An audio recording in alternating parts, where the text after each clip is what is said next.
The 20th century. The 20th century started dramatic population growth in our country. Although birth rates declined, the increase of technology and sanitation efforts led to a smaller infant mortality rate. The second thing that contributed to the population growth was immigration. During the first 2 decades of the 20th century, immigration doubled despite people protesting that immigrants were too low class. Along with the rise of the country's population, the country was also becoming increasingly more urban. For the first time in history, more people were choosing to live in towns rather than rural areas.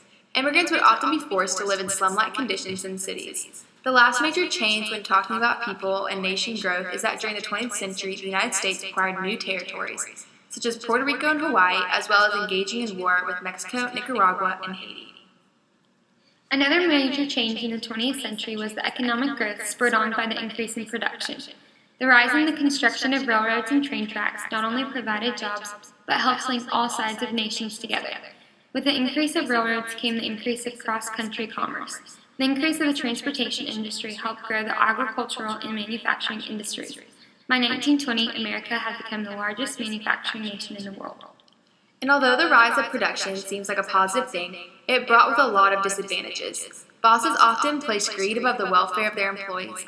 Along with this greed, this industry had unsafe and unsanitary working conditions for the workers. Tabloids were filled with the complaints of employees and the work-related accidents that harmed many of them.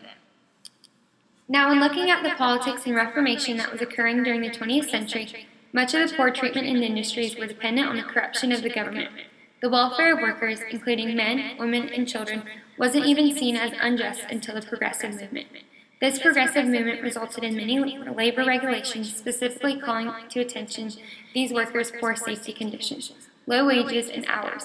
Workers also took these matters into their own hand with labor unions where they sought out their own ways to change the treatment they were receiving.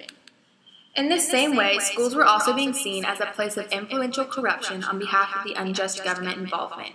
These movements to regulate the maltreatment in the midst of this era not only affected those in the career world, but every aspect of each person, including those in the school systems and classrooms. This issue in the industry world of social injustice, while desiring a limited government, caused schools to reflect those same ideals. Just as some citizens aren't treated with the respect needed while still being seen as ethical, so then will students or teachers find it fair to do the same to those within the school walls. As the social reform continued to play out, the workers not only received the social change they were desperate for, but they brought to the society's attention the importance of just and fair treatment of all people, no matter the gender or age, greatly affecting those within the school system. Through some of those foundational changes, so did many aspects of everyday life. The increase of people living in urban areas and the popularity of cars and other transportations played a huge role in making larger schools possible. This also allowed rural school districts to become stronger as they became more concentrated.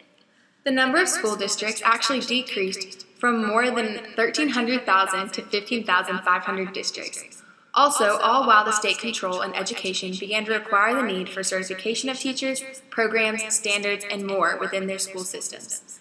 Although the population itself was rapidly growing, more students attended schools, which resulted in the opening of more schools at a rate of 1 per day. This accommodation called for an increase in teachers and personnel, especially as immigrants became a factor in the changes and growth of schools. It actually came to a point where urban areas and schools were so overpopulated that some children were only able to attend part-time.